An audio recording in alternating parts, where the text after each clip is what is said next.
Assalamu alaikum, dear students. Now we are going to discuss about the atrial pressure. In this lecture, we are going to discuss about the basic term atrial pressure, types of pulse, mean atrial pressure, means of recording atrial pressure, non-invasive or invasive, correct coughs, sound or different phases. Okay, so let's begin. तो जो blood pressure होता है basically वो हमारे पास amount of force होती है जिससे हमारा जो ब्लड है वो आर्टरीज में जाता है। मीन्स को आर्टरीज में जाने के लिए ब्लड को जितनी भी फोर्स अप्लाई होती है उसको हम जो है ब्लड प्रेशर कहते हैं। अब इसमें क्या होता है कि जब हमारा हार्ट पंप कर रहा होता है तो वो हमारी जो है आर्टरीज को सॉरी जो हमारा है हार्ट जो है वो फोर्स करता है, पुश करता है ब्लड को आर्टरीज में, उसको जो है सेंड करता है। और जो हमारा ब्लड है वो क्या होता है, ऑक्सीजन रिच होता है और न्यूट्रन रिच होता है। और वो कहाँ रिच और होता है हमारे बॉडी सेल्स में और टिश्यूज में। और अगर हमारा जो ब्लड प्रेशर है वो हाई है तो इसका मतलब ये है कि हमें कोई हेल्थ प्रॉब्लम है। ओके, और हम अपने ब्लड प्रेशर को किस तरह मेजर कर सकते हैं, हमें किस तरह पता चलता है कि हमारा जो ब्लड प्रेशर है वो हाई है या लो है। हम उसको जो है मीन ऑफ पल्स के थ्रू, मीन्स के पल्सेस चेक करने के थ्रू हम जो है ना वो देख सकते हैं, डिटरमाइन कर सकते हैं ब्लड प्रेशर रेट को। ओके, अब पल्सेस इन बॉडी बेसिकली वो हमारा कार्डियोवैस्कुलर सिस्टम ही होती है। पल्स जो है हमारी कार्डियोवैस्कुलर सिस्टम की रिप्रेजेंटेशन को हम जो है ना पल्स कहते हैं। ओके, अब हमारी बॉडी में कुछ पॉइंट्स ऐसे हैं जहाँ पे हम जो है ना पल्स चेक कर सकते हैं। ओके, और पल्स चेक करने से हमारे जो हार्ट पंपिंग जो है, ब्लड पंपिंग जो है हमारी, हमें उसका जो है ना आइडिया हो जाता है। ओके, और और जो हमारी प्रेशर वेव की है, इलास्टिक वॉल्स की जो प्रेशर वेव है उसका हमें जो है आइडिया हो जाता है।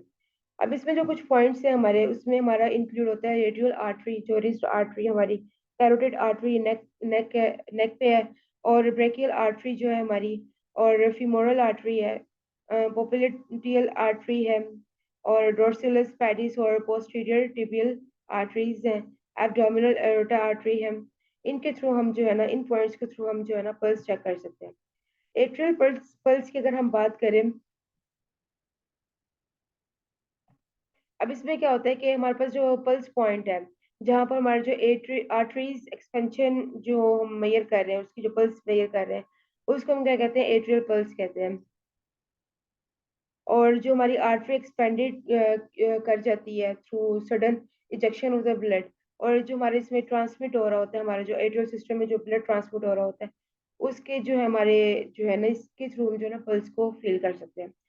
टेम्पोरल पल्स की अगर हम बात करें तो ये भी हमारा एक स्पेसिफिक पार्ट है ह्यूमन बॉडी का, जिसके थ्रू हम लोग जो है पल्स चेक कर सकते हैं। और ये टेम्पोरल आर्टरी जो है वहां पर हमारी ये मेजर होती है। और टेम्पोरल आर्टरी जो है हमारे पास in front of air air होती है। ओके, और हमारी जो टेम्पोरल आर्टरी है वो कंप्रेस्ड हो जाती है अगेंस्ट टेम्पोरल बोन के। और हम जो है ना इसके थ्रू जो है ना टेम्पोरल पल्स जो है ना उसको चेक कर सकते हैं। अब हम किस तरह कर सकते हैं कि टेम्पोरल पल्स को हम लोग जो है ना वो अपनी फिंगर्स को स्लाइटली जो है ना वो प्रेस करके जो है ना फिंगर्स को हेड साइड पे चेक कर सकते हैं। फीलिंग पल्स इन हेड क्या होता है कि अगर हम जो है वो हमारी जो कंप्रेशन मीन्स के हो रही है हेड पल्स की टेम्पोरल आर्टरी में अगेंस्ट टेम्पोरल बोन की, तो अगर हमारी जो है वो जो है वो टेम्पल्स में हमारी पेन हो रही, तो इसमें कोई जो है परेशानी की कोई बात नहीं होती। इसमें हम जो है ना वो जो है रीजन भी है जो भी पेन की टेम्पल्स में, इज द टेम्पोरल पल्स होती है वो। अगर हम पल्स इन नेक की बात करें तो इसमें जो हमारी जो पल्स है उसको हम कैरोटिड आर्टरी जो है कहते हैं। कैरोटिड आर्टरी जो है हमारे पास वो ऑक्सीजन कैरी करती है हार्ट से ब्रेन तक, और जो हम ना इसकी पल्स जो है ना वो फील कर सकते हैं। ओके, हम जब फिंगर टिप को जो है ना प्रेस करते हैं नेक की साइड पे, और हम जो है ना पल्स फील कर सकते हैं। टाइप ऑफ पल्स की अगर हम बात करें, टेम्पोरल, कैरोटिड और ब्रैंकियल, फीमोरल, रेडियल, पोप्लिटियल और डोर्सिलस पैडिस। अगर हम इनकी जो है वो रेट्स की बात करें, पल्स रेट की बात करें, तो जो हमारा जो चिल्ड्रन है उसमें एवरेज जो है पल्स रेट वो 70 to 100 बीट्स होती है पर मिनट। और अडल्ट की अगर हम बात करें तो इसमें 60 to 100 बीट्स पर मिनट होती है। ओके, अगर हम ट्रेकाइकार्डिया की बात करें तो इसमें ये होता है कि जो हमारा हार्ट रेट होता है वो 100 बीट्स पर मिनट से वो एक्सीड कर जाता है। तो इस टर्म को हम लोग जो है ना टेकाइकार्डिया कहते हैं। और ये हमारे पास एबनॉर्मल हार्ट रिदम्स की वजह से भी होता है। और और इसमें क्या होता है इसके मीन्स के रिलेटेड, अगर हम जो है अगर ये इसको अनट्रीट रखा जाए तो इससे क्या होता है, काफी हेल्थ इश्यूज जो है ना इसमें वो कॉज हो जाते हैं, जैसे कि हार्ट फेलियर हो गया, स्ट्रोक हो गया, सडन कार्डिक अरेस्ट हो गई है, चेस्ट पेन होगी, और फेंटिंग, और लाइट हेडेडनेस होगी, शॉर्टनेस ऑफ ब्रेथ हो गया। तो ये कुछ कॉमन इंडिकेशन है इस कंडीशन की। ओके, अगर हम इसके टाइप्स की बात करें तो एट्रियल फिब्रिलेशन होती है। इसमें जो है हमारे पास इरेगुलर इलेक्ट्रिकल इम्पल्सेस होती हैं अपर चैम्बर्स में, एट्रियम्स में। ओके, और जो कि हमारे पास वो जनरेट करती हैं रैपिड हार्ट बीट को। एट्रियल फ्लटर होती है, ये सिमिलर होती है एट्रियल फिब्रिलेशन के। ओके, और ये भी जो है ना कॉज्ड बाय होती है through irregular electrical impulses atrial regions में। ओके, वेंट्रिकुलर की अगर हम बात करें तो इसमें हमारे जो वेंट्रिकल्स हैं वो एक्सपेंडिंग नहीं हो रही होती उनकी। ओके, और उनकी जो है ना एक्सपेंडिंग नहीं हो रही होती, and contract in order to pump enough blood to the body. Okay, और सुप्रा वेंट्रिकुलर टाइकार्डिया की अगर हम बात करें तो ये हमारे पास मीन्स के पैल्पिटेशंस होती हैं हार्ट की इसमें। वेंट्रिकुलर फिब्रिलेशंस की अगर हम बात करें तो ये हमारे पास जो है वो सीरियस कंडीशन होती है ये। और इसमें हमारे पास जो वेंट्रिकल्स होती हैं वो curling instead of contracting in the coordinating manner due to the rapid और क्योटिक इलेक्ट्रिकल इम्पल्सेस। ओके, और ब्रेडाइकार्डिया की अगर हम बात करें तो इसमें क्या होता है कि हमारा जो नॉर्मल हार्ट रेट है उससे जो है हमारी जो हार्ट रेट बीट है जो हमारा लोअर हो जाता है। ओके, अडल्ट्स में जो हमारा है हार्ट बीट वो 60 to 100 टाइम्स पर मिनट होता है when they are in the rest position. और और ये समटाइम्स वेरी जो है ना ये रिस्की कंडीशन हो जाती है, क्योंकि इसमें जो हार्ट बीट होती है समटाइम्स वेरी स्लो डाउन हो जाती है। और जो हमारा हार्ट होता है वो जो है वो उसकी जो पंपिंग और जो पुशिंग ब्लड कैपेसिटी होती है वो स्लो डाउन हो जाती है, जिसकी वजह से हमारी जो बॉडी है उसमें ऑक्सीजन की जो है ना वो लैक डाउन होना स्टार्ट हो जाता है। ओके, तो इस कंडीशन में हमें जो है ना वो डिजीनेस और वीकनेस और ब्रीथलेस जो है ना इसके कुछ सिम्टम्स होते हैं। अगर हम इसके टाइप्स की बात करें, साइनस सिंड्रोम होती है और हार्ट ब्लॉक होती है। साइनस सिंड्रोम में क्या होता है कि जो हमारे जो है साइनस नोड की जो माल फंक्शनिंग है और उसकी जो है वो does not reliably initiate heart beats. Okay, और सिक्स साइनस सिंड्रोम इसमें जो है ना वो डेवलप हो जाती है, और ये किसी भी एज में जो है ना साइनस सिंड्रोम हो सकता है।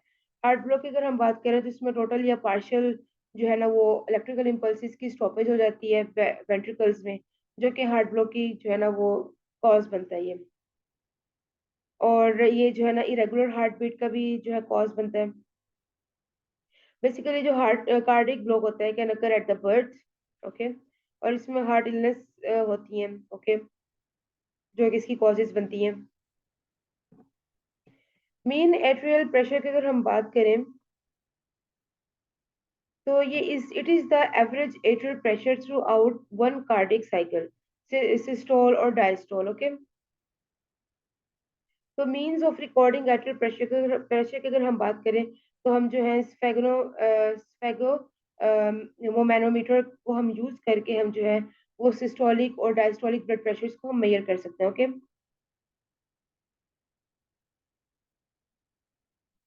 मीन एट्रियल प्रेशर मीन्स के एमएपी जो है हमारे पास एक की रीडिंग एंड डॉक्टर्स की होती है to assess the blood flow through the your body. Okay, और इसके ये जो हमारे जो मीन आर्टरी प्रेशर होती है रिलेट कर रही होती है हमारे सिस्टोलिक और डायस्टोलिक ब्लड प्रेशर्स के साथ उनकी फ्लो और उनकी जो है ना रेजिस्टेंस जो है ना इस रीडिंग को हम जो है ना वो देख सकते हैं।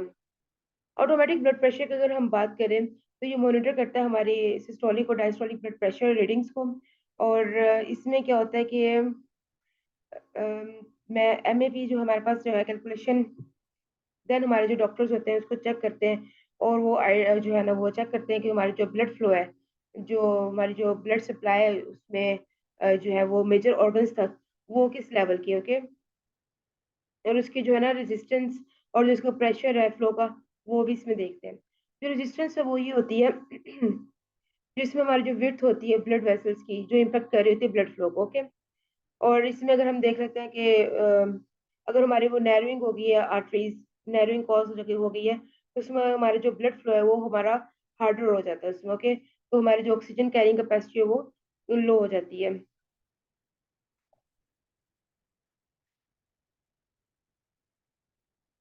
और अगर हमारी जो रेजिस्टेंस की है, अगर हमारी आर्टरीज में इंक्रीज हो जाए तो हमारा जो ब्लड प्रेशर है वो इंक्रीज हो जाता है, जबकि हमारा जो फ्लो है ब्लड का वो डिक्रीज हो जाता है।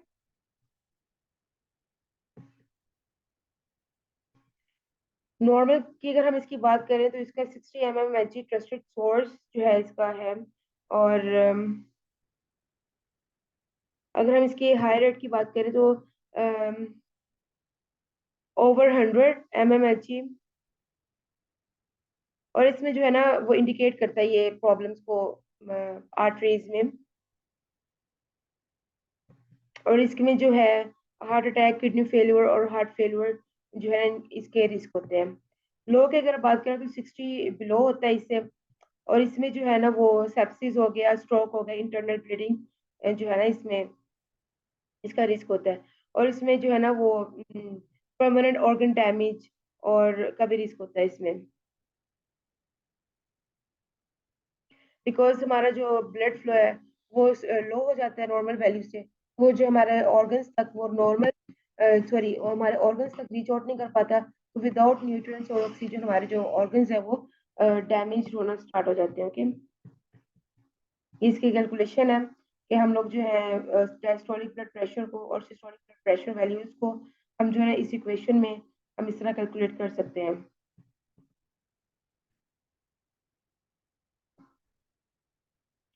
अब जो हमारे पास अनयूजुअल है एमएपी रिलेटेड जो है हमारे पास, बेसिकली जो ये है हमारे पास एक अंडरलाइन कंडीशन होती है, प्रॉब्लम होती है हमारी बॉडी में, जो कि इसकी जो ट्रीटमेंट है वो इसके कॉज पे डिपेंड कर रही होती है, ओके। जैसे कि हमारे पास और ये जो हमारे पास कंडीशंस होती है हमारे पास बहुत सी heart conditions, like heart failure हो गया, इंटरनल ब्लीडिंग हो गई, या एक्सेट्रा जो भी हमारे पास सेप्सिस हो गई, स्ट्रोक हो गए, उनको ये जो है ना कॉज करती हैं। और इनकी हम जो है ट्रीटमेंट हम किस तरह कर सकते हैं, इंट्रावेनियस फ्लूइड्स या ब्लड ट्रांसफ्यूजन के थ्रू, ताकि वो ब्लड फ्लो जो है इंक्रीज हो। मेडिकेशन कॉल्ड वेसोप्रेसर्स होगी जो टाइटन करती है हमारी ब्लड वेसल्स को और इंक्रीज करती है ब्लड प्रेशर को, ओके। और जो हमारे जो है ना वो नॉर्मल रेट तक लेकर आती है ब्लड फ्लो को। और क्रोट कॉफ साउंड्स की अगर हम बात करें, अब ये क्या करती हैं, ये हम जो है ना स्टेथोस्कोप के थ्रू हम जो है ना ये साउंड्स को हम सुन सकते हैं। ये वो साउंड होती है जो कि आती जब ब्लड जो है ना वो पास आउट, यानी कि पास थ्रू हो रहा होता है आर्टरी से, ओके। जैसे यानी कि कोई ऑब्स्ट्रक्शन या कोई भी मीन्स के ब्लॉकेज आ गई किसी भी आर्टरी में, जैसे ही वो रिमूव होगी तो उसके रिमूव होने से जो भी साउंड प्रोड्यूस होगी इस ब्लड फ्लो की, उसको हम जो है ना वो प्रोटकॉफ साउंड कहते हैं। अब इसके अगर हम फेजेस की बात करें, जो पहला फेज होता है वो शार्प टैपिंग का साउंड होती है, उसकी इंडिकेट्स करता है systolic pressure, blood pressure. Phase two की बात करें हम, अगर हम करें तो स्विशिंग साउंड होती है, ये एसोसिएटेड होती है विद ब्लड फ्लो के। फेज थ्री की अगर हम बात करें तो transition to the softer thump. और फेज फोर की अगर हम बात करें तो thump that becomes the muffled. और डायस्टोलिक ब्लड प्रेशर की अगर हम बात करें तो डिटरमाइन करता है जब हमारे जो है ना वो साउंड सीजेस हो जाती है, ओके। Thank you.